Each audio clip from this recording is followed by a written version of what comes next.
Illinois. Hello and happy Monday, everyone. Happy Monday. Thank you so very much for tuning in to 98.3 FM, The Life. You're listening to Bacon Bits with Master Happiness. And of course, I'm your host, Marty Jalove. I come at you every single Monday night at 7 o'clock to talk about your job, your career, your vision made clear, the skills that you hone for the business that you own, the ups and downs, the smiles and frowns, where you're at and where you're bound.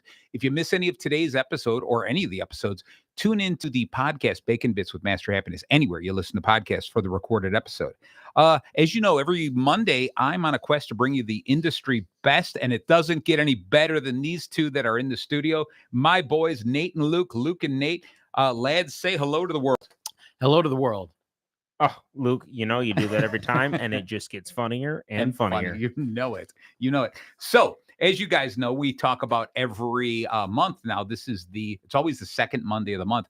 We talk about the legends of sales from the book, The Legends of Sales. All right. What a great book, might I say. Thank you. A riveting read, cover to cover. You know it. And so today we're going to be talking about someone special, someone you wouldn't think necessarily would appear in a book called The Legends of Sales. And it is, of course, Benjamin Franklin. What page is he on there, Nate? Page 73, as always. There you go. You're absolutely right. Here, pass that around in case Nate actually wants to read it. Okay. So Luke's quickly reading it, understanding, didn't know exactly who Benjamin Franklin was. So, so one of the things is that Benjamin Franklin obviously was one of the forefathers, right? Founding fathers. Founding fathers, not one of the forefathers, right? No, There's there were more than four. There is a difference. What is the difference between the forefathers and the founding fathers? The founding fathers implies that it's specifically the group that founded America. Forefathers is just a generic term, which means just people who came before us. Oh, wow. Look at that. See? That is so many fathers. That's like at least 7. I know. That's a lot of fathers, right? Yeah. I don't even have 4 mothers. Close, though. Pretty close. Pretty close. So, Benjamin Franklin. So, I just want to get, before we jump into this, why do you guys think we would pick Benjamin Franklin, or why would I pick Benjamin Franklin as one of these legends of sales? This idea of what can we learn from this guy, what could leaders learn from him? Salespeople, marketing people, what could we all learn from that? What's your gut reaction on this? Because when I chose him, what did you think when you thought of Ben Franklin? Well, Benjamin Franklin, I think what the first fact a lot of people learn about him is, despite him being, I think, one of the classic figures of this era. Yeah. You know, we hear about George Washington, Thomas Jefferson, Benjamin Franklin. Yep. Not a president. So I feel like that always throws people off. He was special in that early era of America. He was an elder statesman figure. He was kind of the first one within America. So he was kept around because he was so universally respected and so beloved. So he was seen as something of an arbitrator, something of like a figure to look up to and respect among the founding fathers. I'm loving that. You know, Luke, and why do you think that he was that? Because I got a pretty good answer for you. Because he was a legend of sales? Because he was the legend of sales, but also because he mastered the art of connection. There you go. Oh. Wow. There you go. Nice. Aren't you glad I passed the book down that way? That's right. Quick skim, and we're in business, baby. It was beautiful. But you know what? You think about this, the guy, there's got to be something special about him. I'm learning this, I'm flipping back and forth to 3 different cameras here, is that he made it to the $100 bill. Right? I mean, you think about stuff. George Washington's on the $1 bill. Mm-hmm. Lincoln is on the $5 bill. You got Jackson on the 20. Do you know who's on the 50? I'm going to go with, it was, I was going to say Franklin. It's not Franklin. It's Grant. Yes, very good. Ulysses S. Grant. Yeah, you know it. So, so they put Ben Franklin on the 100. So, when it comes to sales, he was the one bringing in the big bucks. That's right. Right. You like that, huh? So, for those of you who've never tuned into the show before, aside from shame on you, you should definitely tune in on a regular basis. What are you even doing on your Monday nights? You're not listening to 98.3 Life, Bacon Bits with Marty Jalove. You got to come here just to see the matching shirts. If nothing else. That's right. So what we do is we talk about many different things. We talk about business. I get a lot of small business people come in. We do general interviews. But one of my favorite days of the month is the second Monday of every month, where I talk with these guys about the legends of sales. And so what we end up doing is use something special as a loose outline.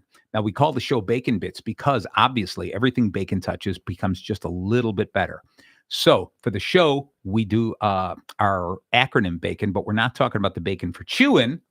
Oh no, Marty. We're talking about the bacon for doing. Thank you, Nate. Thank you. You know, it's beautiful. You only have 2 jobs the entire show, Nate. Knowing what page the guy is on and saying that line, and you do them spectacularly. That's it. That's all right. So you're right. So we use the acronym BACON to talk a little bit about whether it's the figure we're talking about or the subject matter we're talking about. So today is B for Benjamin Franklin. We're going to talk about build your brand relentlessly. Okay. A is author and irresistible offer. And we're going to get into this because we're going to talk about what he stood for, what he did, some of the great feats that he accomplished. C is create a community. And these same things that he did, you can use in your own business, in your own career. O is going to be observe and optimize everything. This is really big. And N is nurture your network. All right. So we're going to get into there. And I know, Luke, you were looking at this. You're kind of a little upset because you were probably thinking there was going to be some other cool thing, especially for the letter B. Yeah, I was really hoping you'd say bifocals. Why would I say bifocals? Why Benjamin Franklin invented the bifocal glasses. Yeah, there you go. I think that is some cool stuff. Just the idea here is just think about that, is that the term polymath, that Ben Franklin was a polymath. In other words, his knowledge or his interest in things just spans so many different directions. He was an inventor, an avid reader. He was a writer. I believe he was the first one, believe it or not, and I didn't check into this, but he was the first cartoonist. Okay, he created a cartoon called the little yellow or the boy in the yellow jacket, something like that, in one of the first newspapers ever created in the United States that Ben Franklin edited and published. Okay, so he did all kinds of stuff. He just went out in every single direction. That's why we get into this observing and learning, so he could move in different directions and just try a little bit of everything. Okay. The other thing is, how many years of schooling do you think, of real authentic schooling, do you think this guy went through? So if you're to guess, I mean, here, let's collaborate. Let's collaborate on this, Nate. You figure it's got to be a low amount or a high amount? I'm going with a low amount. Okay. Right? Because they say geniuses spend less time in traditional schooling because their minds are just exploding with ideas. And they just can't be contained. I like this. I'm going to say, what would be the equivalent of 5th grade nowadays? Well, that would be 5 years. We could just say. I don't know. Right? Because are you saying like educational level is what are you trying to? The show is only. I guess you're right. Yeah, the show is only an hour. Because kindergarten is 6 years. Okay, I know how to do math. I'm married to a former teacher. I didn't mean to. How about this? Yes. You say one, I say one. We'll see who's close. Okay, I say 5th grade. I'm gonna say he did even less. I'm gonna say he did like maybe 2 years of it. Bam! It's 2 years. Wow. 2 years of formal education. Wow! I don't know where you pulled that one out of, but nice job. Nobody likes to suck up, Luke. Actually, I do. Yeah. I do. As long as you're really good at it, then you go for it. So Luke's probably reading some notes in front of him, but that's all right. It worked out. No, I'm seeing girls volleyball. I can see his keyboard. He has nothing. This is off the hip. You can change that that panel of what you're looking at. All right. I have the book, The Legend of Sales, in front of me, and I've consulted it 0 times. All right, but it gives you some idea of the stature that he grew to, the stuff that he did for this country with only 2 years of formal education, only 2 years. Early on, he was, I think his father ran a soap factory, but he saw that Benjamin Franklin really loved reading. So he told him to go and work for his uncle at a print shop where, he got enthralled by the idea of printing and wanted to read everything he could. And he spent all his extra money buying books just to read and learn stuff like that. So the guy was just really interested in growing himself. Okay. And I think that in itself is the first thing that we can learn as salespeople, as marketing people, as leaders, as business owners, is what are you doing on a regular basis to grow? It's so easy to just sit back and, collect a paycheck or, do the least possible. Whereas this guy said, I'm going to do the most possible. He really, truly believed that there wasn't enough hours in the day to survive. So he really wanted to do more and more and more. And this guy, he was not born into royalty. He was not, it wasn't a fancy family. He was one of 17 children. Yeah. So, they didn't have cable TV at that house. So one of 17 children, And yet he still stood out. He said, I want to go out and do stuff. I want to learn stuff and I want to grow. And you just think about that, just that alone. And somehow you do enough to make it to the $100 bill, right? So the guy was absolutely amazing. I've got some other stuff in here that he's famous for, but I want to get into this whole idea of the bacon. I want to jump into it right away. And that is this B, build your brand relentlessly. Now, look at us. We're all wearing the same shirts. This is the way to do it. You're building the brand. People know what we're talking about. This is Bacon Bits with Master Happiness, where we're talking about business all the time. I'm a business coach, and you two continue to add the right amount of levity, curiosity, and knowledge to the show. So I appreciate you guys coming on a regular basis. No comment on that one? Wow. Okay. And we have fun too, Marty. Right, I agree. You do appreciate us. Yes. All right. Luke, you card. So when we talk about building your brand relentlessly, because I said he started from nothing, what he realized was he had to network and get to be known. He had to be the person who stood out. All right. So you go through this kind of stuff on a regular basis. And what I want us to do is, when you think about a business owner, all right, I want you to share the behind the scenes. What we should do is, this is what I want business owners to do this week, is think about this. Share a behind the scenes photo or story on social media that shows the human side of your business. Okay. He was so good at understanding that we are people, not just businessmen. All right. And that's the first thing we're going to learn from Benjamin Franklin in this idea of build your brand relentlessly, is that you're more than just a brick and mortar. You're more than just a shop. You are so much more than that. Okay. The next part in here is he was the author and Irresistible Offer. I'm going through here. I'm trying to read my notes that I can barely read the writing here. Luke, before we go into that one, I want to get into the build your own brand. Mm-hmm. Okay. What do you think are some of the businesses that you would say that and Nate, I want you to think about this too, but I'm throwing it by Luke first, is a business that has a very strong brand, but it's also connected to an individual, someone that like, oh, that's the guy, that guy ties directly to the brand ties directly to the person. Whenever I think about a specific individual being connected to a brand, I always think about how Shaq has been hanging out with the general from the General Insurance for the better part of 10 years. Has it been 10 years, you think? It feels like it. I'm sure it's a little less. All right. That's interesting. Out of all of those, I wouldn't have thought that, but you're right. I love this because you're right. Shaq is the spokesperson for many different brands. And because he is such an iconic figure, that's what really, helps raise their imagery. And he's just so consistently there. I feel like every ad, it's just like they'll do the plot of the ad and then they'll pan over to the right and you'll see Shaq and the General just like spending time together, just watching whatever happens. Yeah, exactly. Nate, what about you? Anybody that you can think about a brand where you can see it's a human being, a person that's tied to the brand, really like one goes with the other? I mean, it's kind of low hanging fruit, but like Nike Air Jordans. Oh, that's all right. I mean, that's that cool. is, the epitome of the basketball shoe.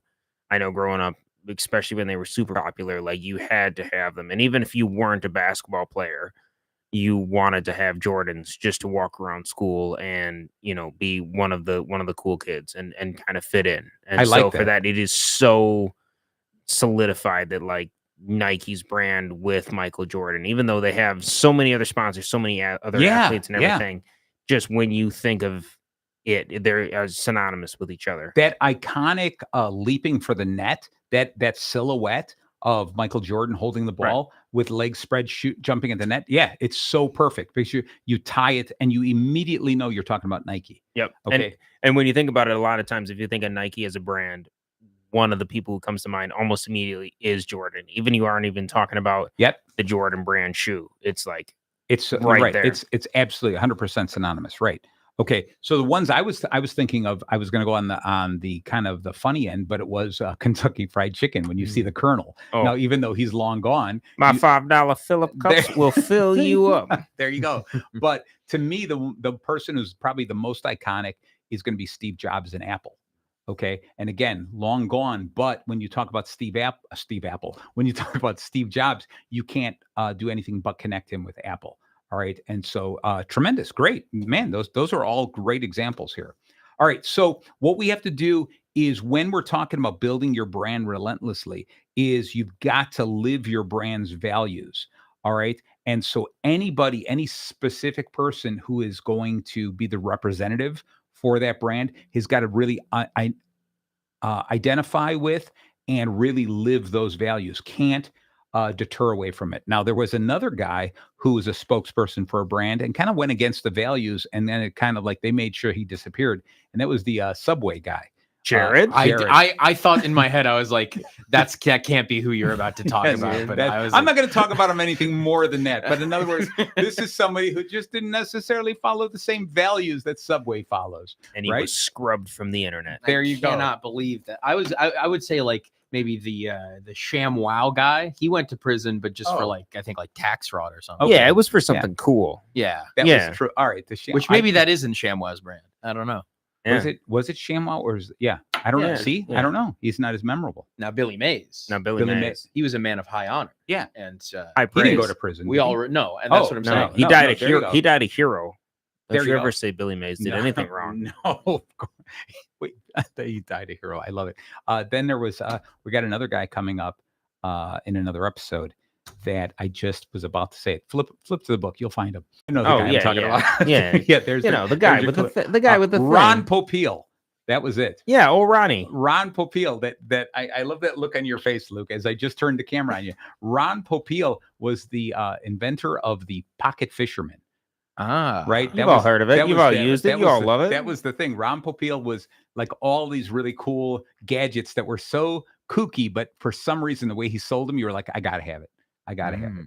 Okay. So anyway, there's a lot of these. And I think it's really important that you have to live the brand. You have to become of that, because if you do something wrong, if you don't live those values, you can end up hurting the brand. All right. The other thing is you have to learn when it's your brand, you have to show, not just tell. You can't just go out to the world and say, this is what I stand for. This is what I do. You have to actually show them this is it. There's a friend of mine, Joe Janicki, who's always here on the show. He's every fourth Monday here. We talk about a bunch of different subjects. He's one of those guys whose his mentality is always the help first mentality. And he drives that home constantly. And it's 100% all of the time. And he's got a staff that he drives home that idea all the time. You've got to do that. You've got to have the help first attitude. It's not about closing sales. It's helping people. Sales will come second. And he lives up to that, and he demands his people to do that. So he's another guy who lives up to his brand. Okay. The other thing is, lastly, with the brand is once you choose your brand, you be the leader of that category. All right. Coca-Cola chose, I can't believe I've been having the camera on you the whole time, Luke. Coca-Cola chose Santa Claus as their brand ambassador, right? And it's really neat. If you read the history of that it was Santa used to have a green suit, and Coca-Cola changed them into the red suit, and he became the brand ambassador tied directly to that. And this idea of be the visible leader that nobody can catch up with you. And that's how you own it. That's how you create the brand that you want to do.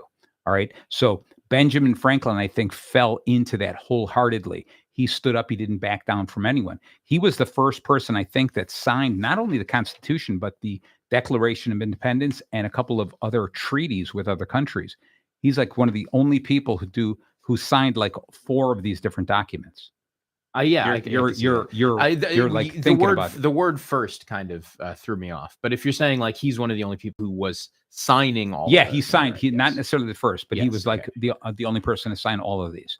Okay, so getting into that, what do you think? What is another amazing thing you guys love or know about Benjamin Franklin? I'm going to throw that out to both of you. See who's going to shout out something here. Benjamin Franklin, author of the Poor Richard's Almanack. There you go. Is the famous thing. One of the first. What was the Poor Richard's Almanack? Well, I'm glad you asked. I'm asking. It was sort of the colonial person's analogy to a magazine. It was kind of the first magazine in America. where you would just get this. Hold on, I'm getting a No. I'm getting a report. a report. It's snowing in Montana as we speak. No. Go ahead. Tell us more about the Almanack. The Poor Richard's Almanack is there's nothing on here about the Poor Richard's I didn't Almanack. say there was. I was giving you something. It was this essentially it was a widespread paper.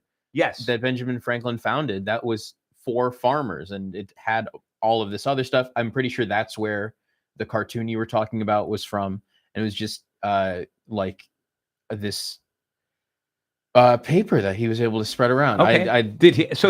He published it. So it was one of the Yes. first. That I don't know if that's the one I was talking about, that he then also created the first cartoon in there, the first comic strip. So that would be something worth digging into, trying to figure that out. But it was like the Yellow Kid or something like that. Okay. Plus, I gave you a sheet of some other fun facts there that you could either read those or share some of them with Nate. Would you like me to do that now, Nate? Yes, Luke.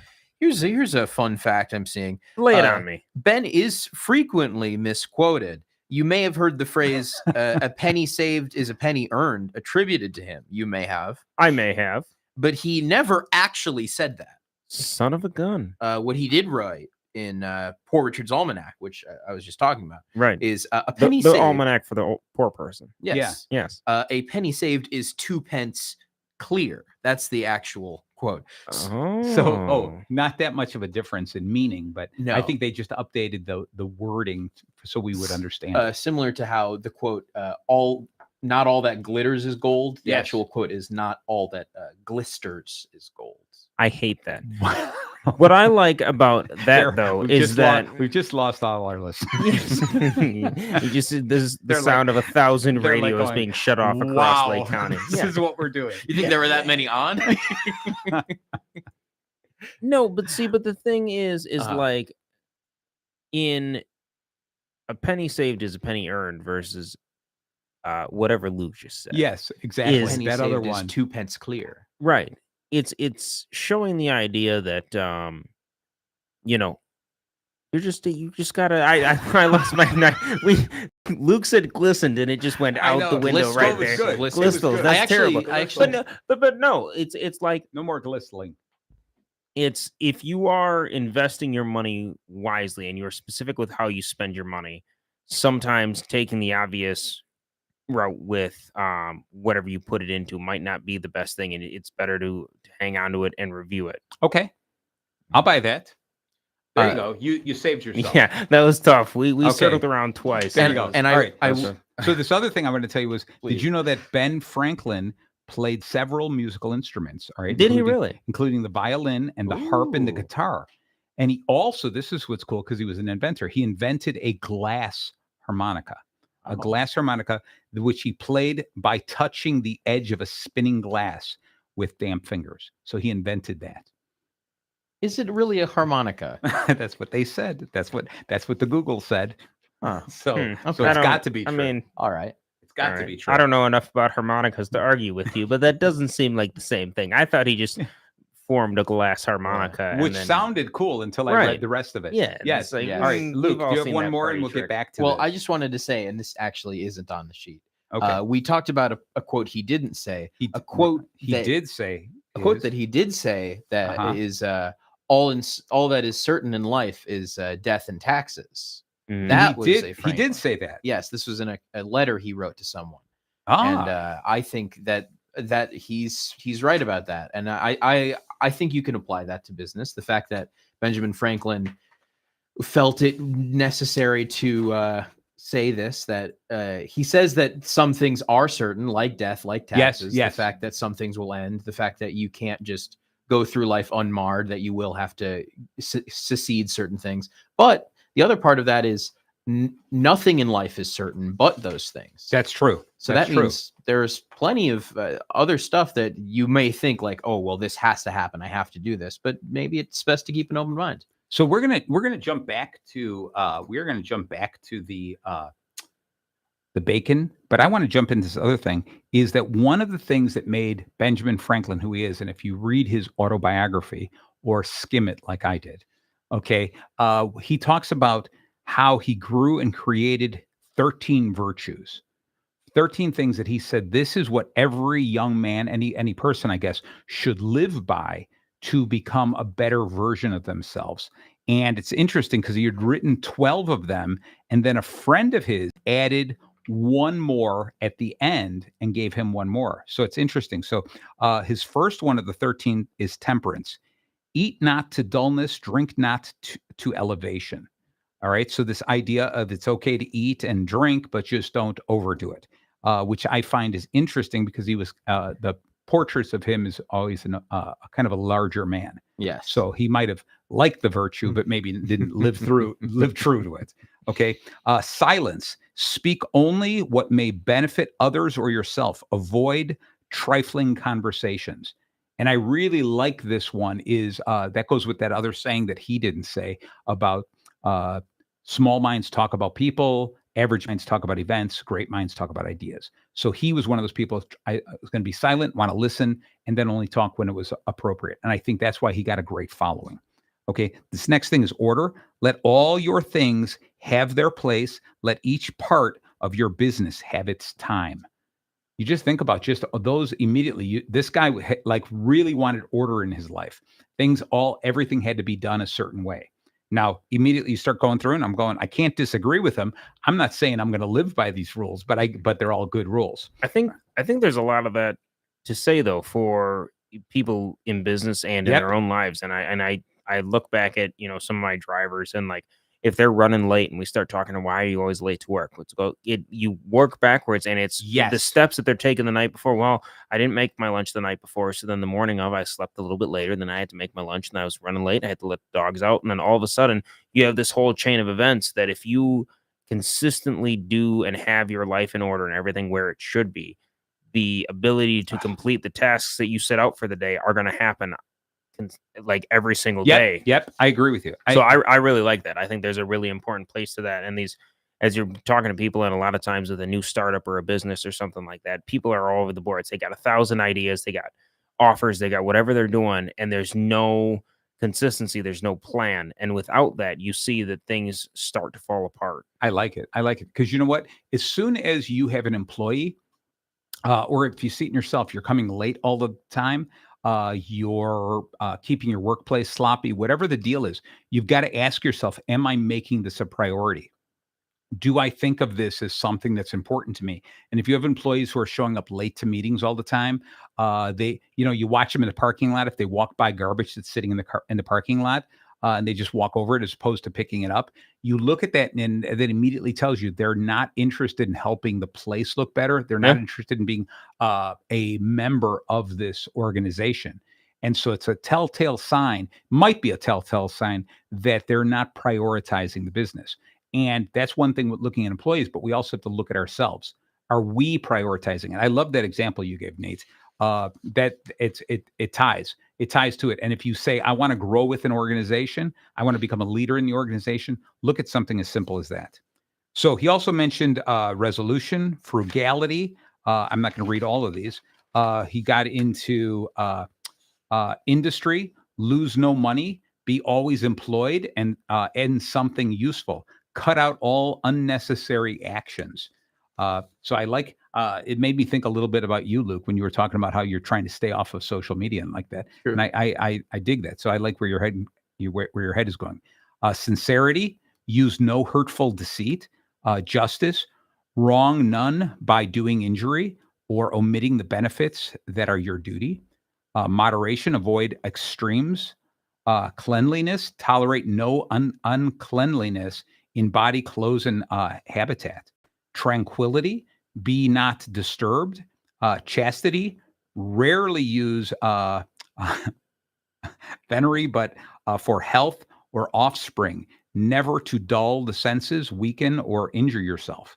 Okay, so that's interesting. And so those are the 12. After he did this, and he would tell people, this is how you should live your life. These are the things. This is what I do. This is how you should live your life. One of his friends came and said, you should add one more. What do you think it was? For everything else, there's MasterCard.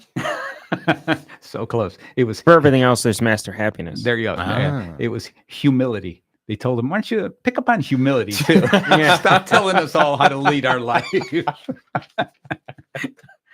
So you gotta love that going, all right, fine. It's number 13, humility, which is really important, is just, in other words, I'm gonna live my life.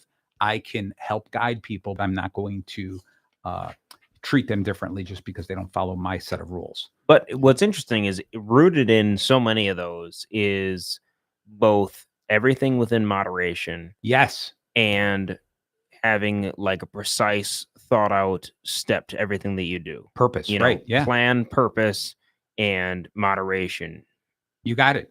Isn't it? And it's so simple when you look through that, and it makes you question all these other things we do. And we're like, am I wasting time? All right. So before we go any further, can you believe that the first half's already over? So I'm going to play a couple of little short messages, and we'll be right back. So please stay tuned. Hello, listeners. Cliff Sayers here. I'm inviting you to join me noon Fridays for This Rock's Gotta Roll show on 98.3 FM The Life. I play music from the 60s, 70s, 80s, 90s, and today. Hey, I am Mark Shahan, listening to my show from 1 to 3. I am playing you up and only for goodies every Monday after Chuck Manners here at WRLR 98.3 The Life. Hi, this is Ronald Curtis Grace, host of the Ear Candy Emporium show right here on 98.3 FM The Life. Join us every Friday from 4 to 6 p.m. Central Time. We'll share some great music, have a laugh or two, and get your weekend started on the right note. That's the Ear Candy Emporium show, the home of sweet musical treats. Every Friday afternoon from 4 to 6, right here on 98.3 FM The Life, or you can catch us streaming live at 983thelife.com. See you then. The Life 98.3. Life's hits from the 70s, 80s, 90s, and now. Hey, and welcome back again. Thank you so much for tuning in to 98.3 FM The Life, and you're listening to Bacon Bits with Master Happiness. If you've heard the first half of the show and you're still here, thank you very much. We were just talking about how we went a little off the rails, but we're back in, and we're gonna end this big. The last half an hour, we're gonna cover the rest of the bacon. The B we're talking about with Benjamin Franklin is build your brand relentlessly. Really work with it. If you develop a brand for yourself, your business, etc., create that vision, those values, live by them, stand by them, stand out because of them. All right. A is author an irresistible offer. And this is the kind of guy that Benjamin Franklin was. He did not sit back and wait for things to happen. He went out of his way to make things happen. And so when we're talking about authoring an irresistible offer, I want us as salespeople, leaders, marketers to do this whole thing of focus on the transformation that our products and services do, not on the product itself. Focus on the future, what your customers will become because of your product or your service. That's the first thing you have to do, is that helps create this offer that they want. People don't want to buy a product for the fact that it's a product. They want to buy it for what it's going to do for them. It's going to solve a problem. It's going to give them pleasure. It's going to solve a pain. That's what we want to do, and that's how you're going to sell it. And that's exactly the way this guy thought. The idea of work with bundling your value. Bundle it with other things so they feel that they're getting so much more. We've talked about this in plenty of episodes in the past. Give them more than they expected, and they will continue to come back.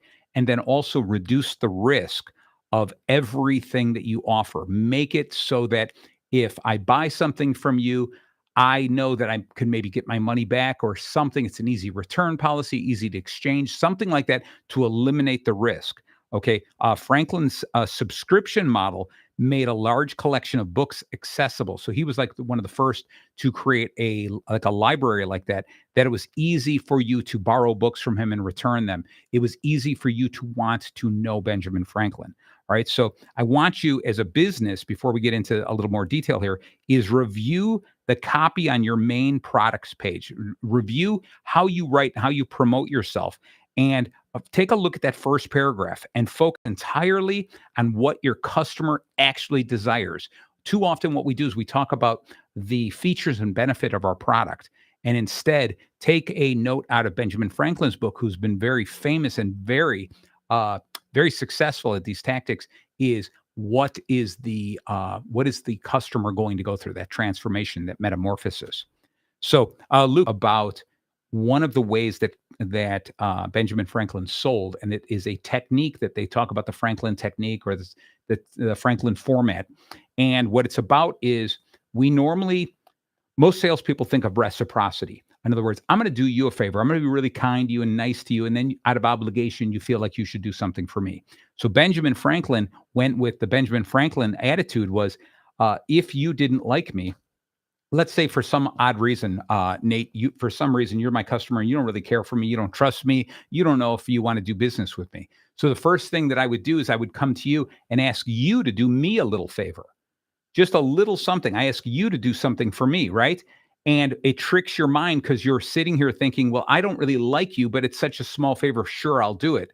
And then I can ask you to do a slightly larger favor and a larger favor. And before you know it, in your mind, you are so confused of, do I not like this guy or do I like this guy? And then by the time I'm selling you something and offering you what my wares, it's a completely different story. Because then you're like, yeah, I really like this guy. Obviously, I trust him enough because I did all these other things for him. And there's this story about another statesman that did not like Ben Franklin, right? And just really, Ben needed his approval on something.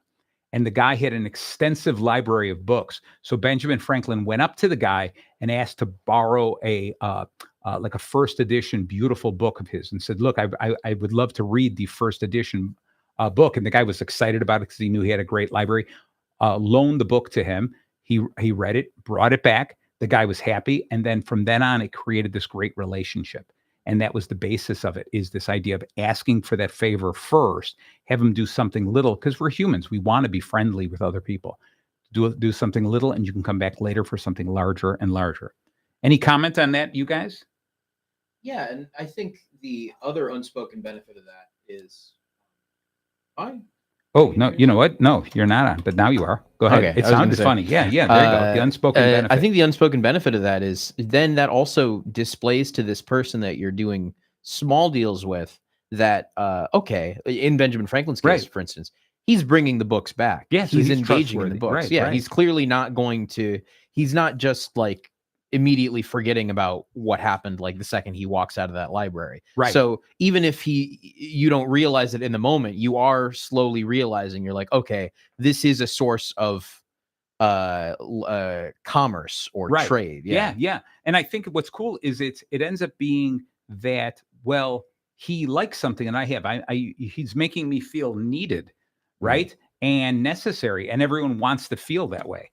Nate, you got anything over there to add? You just took it right out of my mouth. I was just going to say, circling back to Mary Kay, who we spoke about on previous episodes, but just that making everybody feel important or needed. And so it's like he had a book that Ben Franklin needed. Yeah. Ben Franklin needed something from him, and automatically, because he's like, oh, he needs something from me, he is more inclined right to be interested in what Ben has, because like, oh, he's coming to me as a knowledgeable source, as a resource or whatever. He feels more important in that moment because he has something that Ben doesn't have. Even if he wasn't interested in the book at all, now all of a sudden Ben needs some from him, and so he's more inclined to be part of the conversation and willing to help him. Think about that guy who openly was kind of like, I don't really care for Benjamin Franklin. At this point, suddenly turns it around and says, wow, Ben's looking up to me. I have something that he wants, right? And so immediately he put him in a higher status. So you're right. It solidifies that friendship. So it's easier to go back. And whatever the political argument, whatever it was, he ended up getting that guy to kind of side with him, or at least listen to him. Right. Because if two people don't get along, one person doesn't like the other person, it's really hard to get them to listen. But once you start that conversation, that connection, you get to them to open their minds. Okay. So that was the author and irresistible offer. And now we get into C, which is create a community. And I think this is really important, is for any business person, any salesperson, any marketer, any leader like that, you create a community amongst your team, right? With salespeople, sometimes what we do is we grab them, we create sales contests so that they work together. Like you maybe divide your sales team into smaller teams so that they create smaller communities. you do something where you challenge your team against the competition. You create that, you solidify the team because we've got a common enemy we're fighting. One of the greatest tactics for selling is this idea of talking about another group. To say, let's say if I was selling a high-end car, you say, you know what, I'm so glad I'm talking to you. I talk to so many people who can't afford cars like this. They come in here just to test drive, just to look, kick the tires and don't do anything else. I'm so glad to meet you. And that immediately classifies him in a different community, right? And he feels like, oh yeah, I'm in the elite community, right? So you befriend him that way. And that's the negative way to do it. The positive way is you talk about, I love talking with people who really know cars, right? Who really appreciate a fine automobile like this. That's why I'm so glad that you're here. And again, you put him into a group that he doesn't want to, that customer doesn't want to leave. So it's really important to create groups like that. And that's why there's so many Facebook groups that are successful, because people always want to belong to something. Okay. What about any kind of groups that you guys belong to that you think about going, yeah, I guess that's true. This is one of those things that because I'm part of that group, I think somebody could sell something to the group that I would buy because I'm part of that group. What do you think? I knew I threw that twist at the end. Yeah, I'm trying to think of any groups. You know me, Dad. I wouldn't become a member of any club that would accept me as a member. Yeah, all right, Groucho.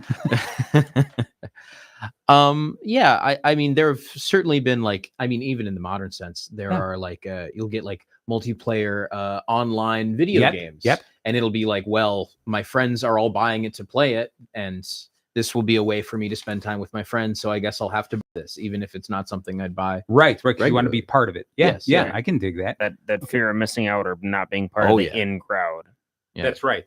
What about you, Nate? Any groups that you're in? And it could be anything. It could be your work group, your friends group, anything like that, that you just feel like you're feeling part of it. So you don't want to lose your clan or your tribe. Well, I mean, I think with being in the hockey team, it just, if anything, that like all the guys were trying out a new type of stick or trying something along those lines, you'd sit there and you go, well, if I've got 3 or 4 guys that are buying this and endorsing it, all of a sudden you don't want to be the guy with the older pair of skates or the less new stick, the latest technology, and everybody kind of talks to each other like, oh man, did you see my shot, the way the puck snaps off my stick, something like that. There you go. And so it's kind of that endorsement is part of it because your guys are vouching for it, but also you don't want to be, the odd one out who doesn't have whatever that piece is that they're using. Right. I like it. So in business, what you're going to do is you're going to talk to customers. It's not just talking to customers, but get your customers to talk to each other. And the first thing you do is you get a lot of testimonials so that they hear each other. There's these other people saying such nice things about my, that brand, that product. The more it's easier for me to trust it because my peer group likes it. Right. Okay. Like you were just suggesting, Luke, about a game, a video game. If everyone's got it, all right, you don't even have to read about it. You're like, well, I'm going to hang out. This is my group, so I'll just get the game. So it's really easy to do that. The more I can get people to connect like that. The other thing is identify with the leader in those groups, the person who can give you those referrals, because you go and you find out who the decision makers, who the influencers are in groups, and you get them to be the spokesman for you. Because when they speak up sometimes, what happens is even if the majority is leaning one way, you can get the decision makers in that group to lean towards you. Everyone will follow. All right. So that's what it's really important to create that group, that following, that connection, because we all want to be part of something much bigger. Yep. Okay. And I think a big thing, and just like in the growing industries and with technology and everything like that, like LinkedIn is such an important tool. And taking the time, like, I mean, COOs and CEOs are so busy in their schedules, but taking the time to be on that podcast or talking with a specific magazine or something like Leaders in Supply Chain, anything along those lines, it's those little extra steps when, most large companies are subscribing to those magazines, seeing somebody pop up, they go, oh, okay. So they're on here talking. So obviously they have something they should say. And it's from like they have the endorsement of this well-known source behind them. Right. that they start paying a little bit more attention rather than just a random flyer saying we're the best. But, somebody from higher up in the company taking the time to sit and talk about why they are the best, you immediately catch the attention. It's like, okay, they know everybody's busy. They took the time out of their day to really speak to what they're doing. I like it. That makes so much sense. One of the things you got to look at is just that, because you brought up LinkedIn, is occasionally when there's something you read in LinkedIn that motivates you, that pushes you, that drives you in some way, don't just like it, but then add something, add a comment that starts a conversation, not just, I totally agree. Okay. Because that ends it. All right. That's the conclusion of the other person's post. So instead say, oh, that's really interesting. I liked how you did this. Can you explain that a little bit more? Get them to engage so there's a full-on conversation. And people then are more apt to jump into that because they start seeing there's more activity in those certain areas. So I agree with you. LinkedIn for Business is an incredible community that it's important that we all as business people jump into. Okay. Now, when we get into the O in bacon, we're going to talk about observe and optimize everything. And this, of course, as we've talked about this in plenty of ways, is pay attention to all your surroundings and see what makes sense. Where are the connections? And once I learn something, what can I use that for? Okay. And there's probably no better example than Benjamin Franklin being so curious about electricity. And he wanted to know if lightning had the same electrical charge as what they understood how electricity worked, but they wanted to do that. And that's where the whole kite experiment came. And then he's got, I forget what the name of it is, but there's a jar that they were using as a capacitor at that time. There was a jar that could store a little bit of electricity. And so that was at the end of his kite string. It wasn't like he was holding the string and just, ooh, that hurts. Okay. But what he did was he wanted to see, could he capture the electrical charge from lightning on the key blank way up there? The electrical charge comes down the string and into this jar, and he could capture and hold the electrical charge. All right. And just that. And because of that, and him paying attention to that, because he was really observing everything and wondering how it worked. And then this idea of optimize it. What can we do? He was the person who invented the lightning rod that is on every building. All right. Because he realized that was the thing that was destroying buildings. Right. And so what he did was he said, let's capture it and direct where that electrical charge goes. And he understood, drive it into the ground and away from the building. So it was just that epitome of paying attention, not only looking at things, but experimenting, checking things. When we send out emails to our customers, make sure that we do A/B testing. Test this versus this. Where is my best response and where can I move from there? How can I improve this? And based on the responses I get from my customers, what can I use that for? All right. And so Franklin was amazing at that. And he constantly did this on a regular basis. Okay. So in your jobs, is there anything that you can think of? Nate, I'll throw it to you first. Anything you can think of in your job or Luke on your stage career, anything that you would say that you observe and because of something you heard, saw, reacted to, that because of that you moved forward? Nate, anything for you? I think just for me, it's like, it's not being the first one to speak in a room. Oh, so strong. And so it's like everybody wants to be heard. Everyone wants to have ideas and be seen as the smartest or the brightest, especially in startups and younger businesses where everybody's trying to prove themselves, and either they're new to the company and they're trying to prove, what their salary and, why they're there or anything like that. But sometimes it's just sitting back, and this is something that I've been working on and learning because, me, I never miss a chance to talk. There you go. But it's just been taking kind of that back seat. And so that then when I do speak or I do reply or I do bring an idea to the table, it is calculated. I've heard the opinions and the thoughts and kind of gauge where everybody's at. So when I make my pitch, it's with understanding what's going on around me and making it very targeted and informed, not just shooting from the hip. Gotcha. Mm-hmm. How about Luke? You got anything to add to that one? I've been shooting and editing a lot of reality video, which is video where I'm just shooting unscripted real people in certain situations. And I think what I've noticed is you can try to keep in all of the little clips that you personally think are funny or that land, Right. but it's never about that. It's about what clips tell the story. Oh, you're trying that's much to deeper. show, because Yes. you can keep in all those clips, but then it becomes long and it becomes a little unfocused. That's what I've noticed. Okay. So there are in my editing process, it's always like put together all the clips you think are worth seeing, and then you have to run through it again to be like, okay, but what's necessary? And then at the end of that process is when you'll get a video that's worth showing to people. Gotcha. Have you ever had a spot? I'm sorry, Nate, I cut you off. Have you ever had a spot, something where you were like, I love this, and then you were like, oh, I got to cut this whole thing out, even though it's golden. I really like this, but I got to cut this off because it doesn't help the story All the time. Yeah. Yeah, completely. Yeah. No, but I think that's great, especially if you're in the situation where you're trying to work on like an elevator pitch, for example. Yep. Where you really want to get the story across, and you have, you are so wrapped up in your product and so sold on what you are trying to sell that you're like, you can do this and get to do this and get to do this.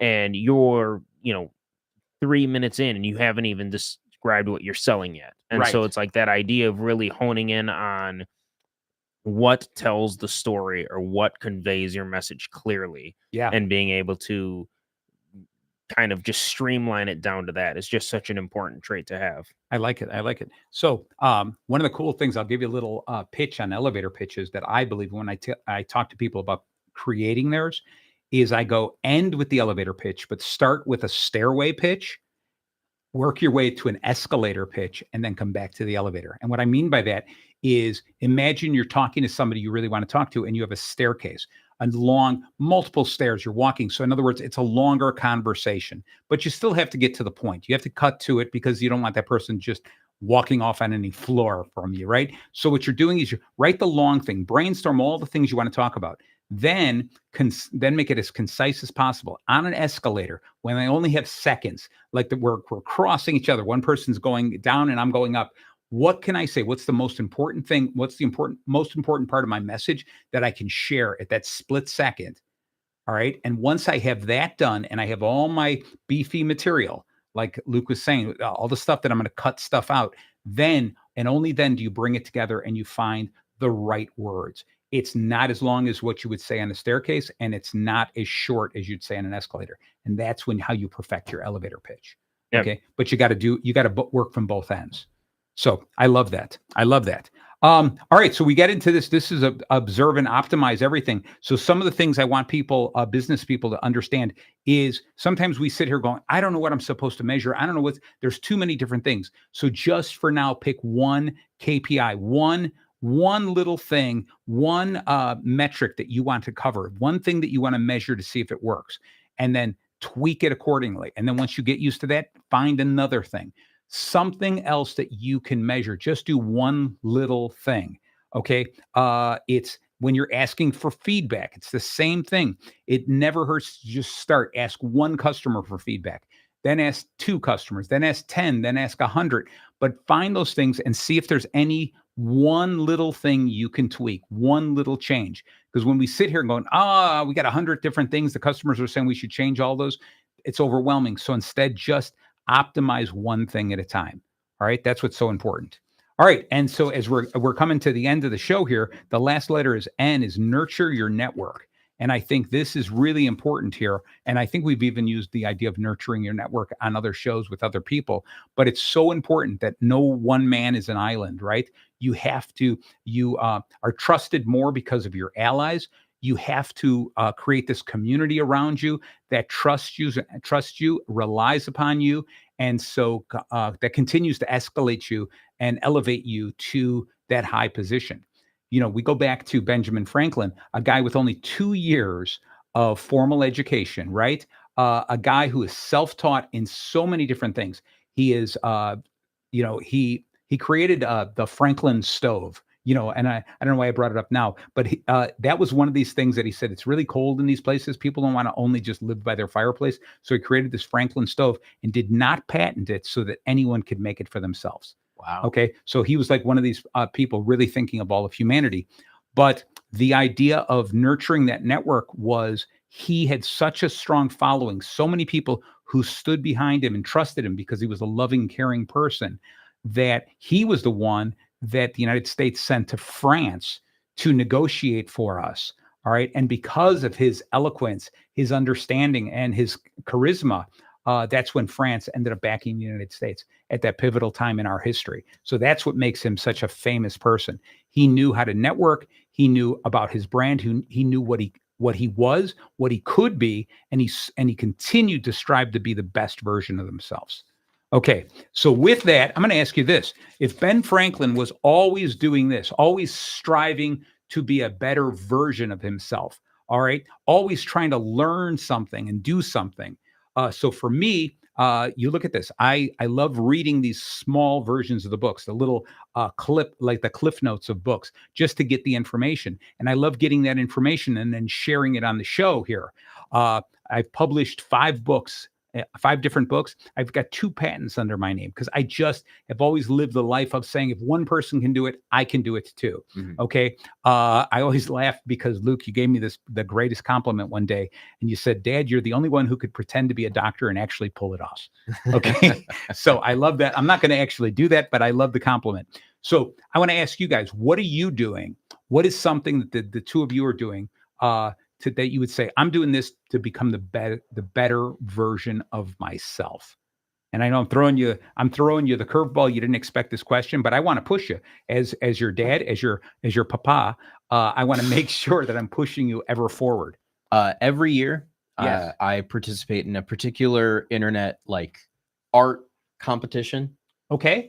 It's not even really a competition per se, but it's just an activity. And I always try to do at least one piece where I have to do a lot of work on it. Okay. Just so because I've always liked drawing, and I like to keep up a little bit of skill in it. And I told you, I really like the style of your art. It's very different than mine, but you've got a cool style all your own. So I'm proud of you. Excellent.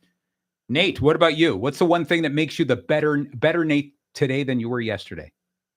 I think just for me, I have just a constant desire for continuous improvement. Like okay.